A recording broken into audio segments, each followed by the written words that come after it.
Hello everyone, मैं मिथुन सिंह स्वागत करता हूं आप सभी का। आशा करता हूं आप सभी बहुत अच्छे होंगे। बात करेंगे कोल्हान बीएड सेमेस्टर 4 के पेपर के बारे में। आपका ये पेपर नंबर 4 है जिसका नाम है gender school and society. Paper number 6 है आपका और 2024 का ये क्वेश्चन पेपर है। एक बड़े भाई होने के नाते मैं आपको बताऊंगा पिछले 5 साल के क्वेश्चन पेपर बहुत इंपॉर्टेंट होते हैं और ये पिछले 5 साल के क्वेश्चन पेपर आपको हमारे प्लेलिस्ट में मिल जाएगी। वहाँ से जाकर आप सभी ईयर के क्वेश्चन पेपर को देख सकते हैं, पहली बात। दूसरी बात, पिछले 5 साल के क्वेश्चन पेपर की पीडीएफ को अगर आप प्रिंट कराकर स्टडी टेबल पर रख के पढ़ते हो, that is the best thing to do. इससे बेहतर कुछ हो नहीं सकता है। मैं एमएड सेमेस्टर 4 में हूँ। ऑलमोस्ट मेरी परीक्षा समझ लो कि सेमेस्टर 4 कंप्लीट ही हो गया है। तो ऐसे में आपको मैं सलाह दूंगा, आप अगर अच्छा स्कोर करना चाहते हो, 80-90% स्कोर करना चाहते हो, आराम से हो जाएगा। बस टाइमर लगा करके 2-4 बार प्रैक्टिस कर ले एक ही पेपर का। 100% आप जो है इसमें सक्सेसफुल हो जाओगे। मैं आपको पिछले 5 साल के क्वेश्चन पेपर की पीडीएफ 49 रुपये में प्रोवाइड कर दूंगा, पहली बात। दूसरी बात, 199 रुपये में आपको सजेशन मिल जाएगा। ये सजेशन क्या होता है? सजेशन यानी कि वेरी वेरी इंपॉर्टेंट क्वेश्चन। पिछले 10 सालों के क्वेश्चन पेपर को हम लोगों ने स्कैन किया, जो क्वेश्चन फ्रीक्वेंटली पूछे जाते हैं एग्जामिनेशन में, वो आपको प्रोवाइड कर दिए जाएंगे विथ सॉल्यूशन, आंसर के साथ, ताकि आप एमसीक्यू को भी सॉल्व कर पाएँ, शॉर्ट क्वेश्चन को भी सॉल्व कर पाएँ, लॉन्ग क्वेश्चन को भी सॉल्व कर पाएँ। तो तीनों सेक्टर का क्वेश्चन आपको और चारों पेपर का सॉल्यूशन मिल जाएगा। यहाँ से मेरी ईमेल आईडी देख लें, yourmithunsingh@gmail.com पे आप मुझे मेल कर सकते हैं। इंस्टा पे अगर आपको डू फॉलो मी @imithunsingh, बाकी आप मुझे व्हाट्सअप भी कर सकते हैं 7979054474 पे। तो चलिए आगे बढ़ते हैं और देखते हैं कोल्हान बीएड सेमेस्टर 4 के PYQs को। यहाँ से आप देख सकते हैं gender school and society paper number 6 है ये आपका, और यहाँ से जो है 2024 का ये क्वेश्चन पेपर है और समय लगेगा आपको 1.5 घंटे का, और फुल मार्क्स जो है वो है 40 नंबर का। ठीक है, फुल मार्क्स जो है 40 नंबर आपको यहाँ पर प्रोवाइड कर दिया जाएगा। क्वेश्चन पेपर आपका 3 ग्रुप में बटा हुआ है, ग्रुप ए, ग्रुप बी और ग्रुप सी में। ग्रुप ए जो होगा वो 10 नंबर आपको देकर जाएगा। ठीक है, हर एक क्वेश्चन के लिए 1-1 नंबर आपको मिलेगा। पहला क्वेश्चन देखिए क्या है। Who said society is the calm wave of a social relationship? Hindi में पढ़ देता हूँ क्वेश्चन को। किसने कहा था समाज सामाजिक संबंधों का एक जाल है? किसके द्वारा ये बात कही गई थी? तो देखिए, कार्ल मार्क्स, मैकवायर या फिर के डेविस के द्वारा बात कही गई थी, या CH पेज के द्वारा ये बात कही गई थी। मैं आपके लिए MCQ के लिए एक अलग से वीडियो लाऊंगा, और जैसे ही आपका एग्जाम डेट शेड्यूल हो जाता है तो फिर ये MCQ वाली वीडियो आपको देखने को मिल जाएगी। उसमें हम लोग सॉल्यूशन को भी डिस्कस करेंगे। अगला सवाल, when was the national commission for women established? राष्ट्रीय महिला आयोग की गठन कब की गई थी? 1990 में, 1981 में, 1980 में, 1970 में। अगला सवाल है, What does the word patriarchy mean? पितृसत्ता शब्द का जो है अर्थ क्या होता है? The rule of the father, पिता का शासन, the rule of the mother, माता का शासन, the rule of the children, बच्चों का शासन, या फिर ऑल ऑफ दीज, यानी कि इनमें से सभी। अगला सवाल देखिए क्या बोला गया, question number D.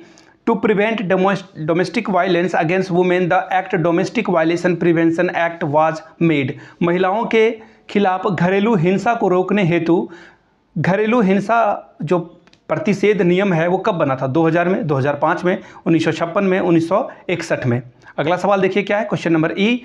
Women empowerment is needed. महिला सशक्तिकरण की आवश्यकता होती है कब? द सिविलाइज्ड सोसाइटी, सभ्य समाज के लिए। दूसरा है फॉर फैमिली हैप्पीनेस, पारिवारिक सुख शांति के लिए। फिर अगला है द फाइनेंशियल साउंडनेस, यानी कि वित्तीय सुदृढ़ता के लिए, या फिर ऑल ऑफ दीज, यानी कि इनमें से सभी। Question number F, feminism word was coined by. Feminism word की शुरुआत किसके द्वारा की गई थी? चार्ल्स फेरियर के द्वारा की गई थी।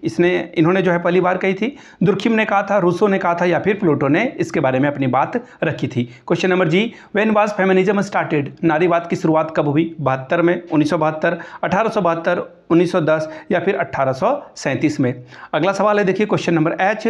Which of the following is the formal agency of education? निम्नलिखित में से कौन सा शिक्षा का औपचारिक अभिकरण है? पहला ऑप्शन है फैमिली, फिर दूसरा ऑप्शन है कॉलेज, तीसरा ऑप्शन है स्टेट, चौथा ऑप्शन है religion. Question number I. End of untouchability is started in which article? अस्पृश्यता का अंत किस अनुच्छेद में किया गया है? आर्टिकल 15 में, आर्टिकल 16 में, आर्टिकल 17 में, या फिर आर्टिकल 18 में। क्वेश्चन नंबर जे, आखिरी MCQ। Who wrote the book social and school and society? School और समाज के ऊपर जो है पुस्तक किसने लिखी थी? अगस्त काम्टे ने, या फिर जॉन डीबी ने, रॉबर्ट मर्टन ने, या फिर इमाइल्स दुर्खिम के द्वारा ये बुक लिखी गई थी। बात करेंगे ग्रुप बी की। शॉर्ट टाइप के क्वेश्चन आंसर आपको पूछे जाएंगे यहाँ पर। 5+5 10 नंबर आप यहाँ से ला सकते हैं। क्या है सवाल? Question number 2। Discuss the role of a family in removing gender inequality, लिंगीय असमानता को दूर करने में परिवार की भूमिका का वर्णन करें। Question number 3, comment on the patriarchal system, पितृसत्तात्मकता पुरुष प्रधान व्यवस्था पर टिप्पणी करें। Question number 4, describe the gender inequality in school, विद्यालय में लिंग असमानता का वर्णन करें। क्वेश्चन नंबर 5, what are the opportunities for education to girls, discuss, लड़कियों की शिक्षा के अवसर कौन कौन से हैं, इसकी विवेचना करें। बात करेंगे ग्रुप सी की। लॉन्ग टाइप के क्वेश्चन आंसर हैं, 2 सवालों का जवाब देना है, 10 + 10 20 नंबर मिलेगा। पहला सवाल, discuss the gender role in school, विद्यालय में लिंग भूमिका की विवेचना करें। Question number 10, discuss the role of a teacher in challenging gender inequality, लैंगिक असमानता को चुनौती देने में शिक्षक की भूमिका का वर्णन करें। क्वेश्चन नंबर नेक्स्ट यानी कि 8, throw light on the role of a male in home and role of a female in family, बोला गया है घर में पुरुष की भूमिका और परिवार में नारी की भूमिका पर प्रकाश डालें। Question number 9, What are the challenges in Indian culture related to sexual role? Explain the give the remedies of these. भारतीय संस्कृति में लैंगिक भूमिका संबंधी कौन कौन सी चुनौतियां हैं स्पष्ट कीजिए और इनके समाधान के उपाय को भी बताइए। तो ये था आपका paper, gender school and society का पेपर, कोल्हान बीएड सेमेस्टर 4 का।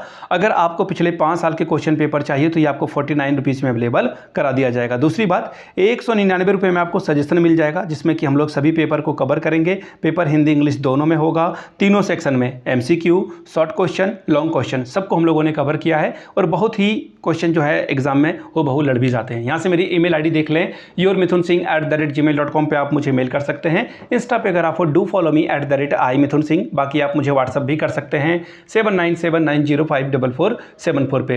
वीडियो को आपने यहाँ तक देखा, प्यार दिया, इसके लिए आप सभी का बहुत बहुत शुक्रिया। Have a good day.